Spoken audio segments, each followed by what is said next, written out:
अगर जिगरे वाले लोग होते तो हमारी तरह सामने खड़े होकर बोल रहे होते कि ब्राह्मणों भारत छोड़ो। आपने मुगलों के टाइम पे भी देखा होगा, ब्राह्मण ही सारे अगर धोती खोल के कन्वर्ट हो चुके होते तो आज ये ज्ञान यहाँ तक हमारे पास पहुँचा नहीं होता। मैं बता दूँ आपको कि ये जो ब्राह्मणों के खिलाफ लिख रहे हैं, इनको लगता है कि जो ब्राह्मण है वो राहुल गांधी वाले ब्राह्मण है। ब्राह्मण भारत छोड़ो दीवार पे लिखा, मुसलमान भारत छोड़ो क्यों नहीं लिख सकते फिर? ये मैं पहले हिंदू उसके बाद ब्राह्मण हूँ, मुझे गर्व हिंदू होने का है। लेफ्टिस्ट ही सबसे बड़े उल्लू होते हैं, लेफ्टिस्ट ऊपर से खाली होते हैं, इनका माला खाली होता है, इनके अंदर दम नहीं है। चूड़ी पहनने वालों के अंदर दम नहीं होता, ये सिर्फ लिखते हैं ब्राह्मण भारत छोड़ो। नमस्कार, स्वागत है आप सभी का। मैं हूं आपके साथ नीतीश पाठक। जवाहरलाल नेहरू विश्वविद्यालय एक बार फिर से सुर्खियों में है। वजह विवाद ही है।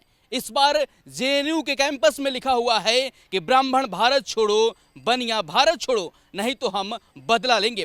इसी मुद्दे पर बात करेंगे आज। मेरे साथ बात करने के लिए सार्थक भगत हैं, युवा राष्ट्रवादी हैं और हर मुद्दे पर अपनी बात बेबाकी से रखते हैं। सार्थक भाई, एक बार फिर से माहौल गर्म है जेएनयू में। कह रहे हैं कि भैया ब्राह्मण भारत छोड़ो, बनिया भारत छोड़ो, नहीं तो हम बदला लेंगे।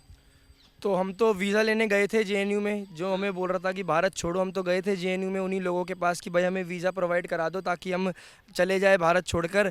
बट हमें देखकर वीज़ा देने वाले गायब हो गए।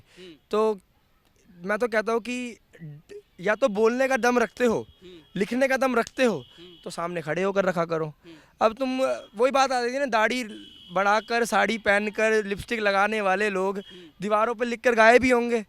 अगर जिगरे वाले लोग होते तो हमारी तरह सामने खड़े होकर बोल रहे होते कि ब्राह्मणों भारत छोड़ो, फिर हम भी देख लेते थे कौन कहाँ छोड़ रहा है, कौन किसको छोड़ेगा, वो हम देख लेते उस समय। लेकिन नहीं, इनको तो करना ही वही है कि भाई लिखेंगे फिर गायब हो जाएंगे। तो ऐसी दीवारों पर लिखकर इनको लगता है कि भाई साहब हम फुटेज में आ जाएंगे। अरे भाई कुछ नहीं है, तुम ब्राह्मण बनियों को मैं कह रहा हूँ कि तुम ये ऐसी चीज़ें लिखते हैं ना कि जो कभी सपनों में भी पूरी नहीं हो सकती। मतलब अगर कोई सपना भी देखे ना भाई साहब, किसी को सपना भी नहीं आ सकता ऐसा वाला कि भाई साहब ब्राह्मणों ने भारत छोड़ दिया। क्यों नहीं आ सकता?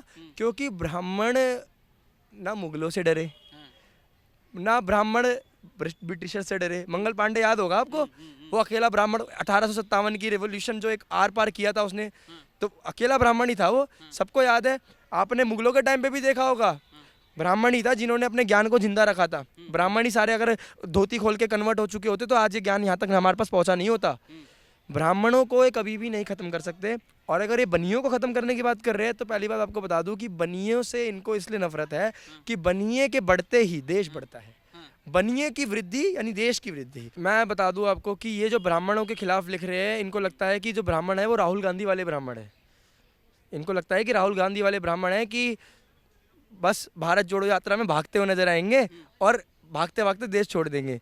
इनको नहीं पता कि ये जो ब्राह्मण है वो परशुराम के वंशज है, ये फरसे वाले ब्राह्मण है। और हम जो फरसे वाले ब्राह्मण हैं वो हर चीज़ के लिए सक्षम है। हम मंगल पांडे वाले ब्राह्मण हैं, तो हम पता है कि हमें पता है कि किसको कैसे डील करना है। ये सोचते हैं कि ब्राह्मण तो भाई पूजा पाठ वाला होता है, ऐसा नहीं है। आपको मैं बता दूं कि आजकल का जो समय है वो समय वो नहीं है कि जिसको जो आता है सिर्फ वही करता है। मैं आपको दिखा दूंगा कितने राजपूत जिनको ज्ञान है, ज्ञान का भंडार है, कितने ब्राह्मण जिनको शस्त्रों का ज्ञान है। आजकल का समय जो है वो सिर्फ उतना नहीं है कि बांट दिया है कि ये काम तेरा, ये काम तेरा, ये काम तेरा। नहीं, आजकल हर एक जात का व्यक्ति सक्षम है क्योंकि उसे पता है कि वो हिंदू है।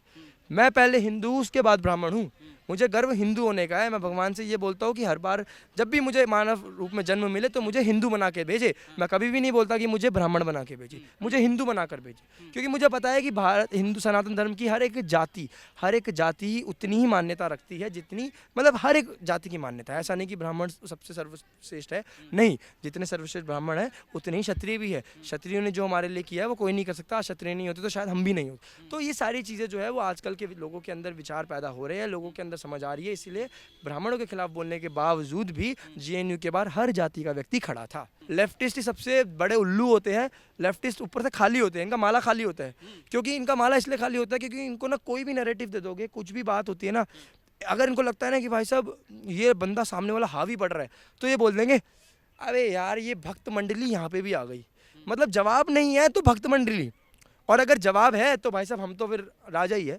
कहने का मतलब आपको मैं वापस से समझा रहा हूँ कि जेएनयू के अंदर जितने भी ये लॉबी है, जितना भी ये लॉबी है, ये सारी लॉबी बहुत ही ज़्यादा प्री प्लान करके चीज़ों को करती है। इनको पता है कि कौन सी चीज़ को कहाँ पर करना है। लेकिन मैं आपको बता दूं कि आजकल का जो जेएनयू आज का जो जेएनयू है वो जेएनयू 2016 वाला जेएनयू नहीं है कि जहाँ पर आप कन्हैया लाल के नारे लग जाएंगे। ये वाला जेएनयू नहीं है जहाँ पे अफजल शर्मिंदा वाली चीज़ें हो जाएंगी उस समय। और 2016 तो छोड़ो, 2014 से पहले तो ये होता था कि ऐसे लोगों को आगे बढ़ाया जाता था, प्रमोट किया जाता था। अगर कोई व्यक्ति भारत टुकड़े होने की बात करेगा, अगर आर्मी पर वो करेगा, ये जितने लेफ्टिस्ट होते हैं ये गवर्नमेंट के अगेंस्ट नहीं होते। लेफ्ट ये सारे जो होते हैं वो इंडियन आर्मी के खिलाफ कितना कितना कुछ बोलते हैं। लेकिन बार बार कह रहे हैं कि भाई दीवार पर लिखे ही तो हैं, इससे क्या हो जाएगा? लिखे हैं, इसके अलावा कुछ तो किया नहीं।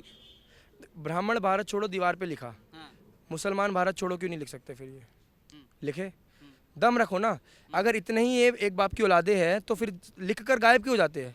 मैं कल जेएनयू के बाहर था, मुझे तो कोई दिखा नहीं वो साड़ी पहन के बिंदी लगाने वाला वो लड़का जो लिखता है ब्राह्मण भारत छोड़ो। आए सामने, आए बनिया भारत छोड़ो, आए सामने खड़े हो ना, औकात रखो ना।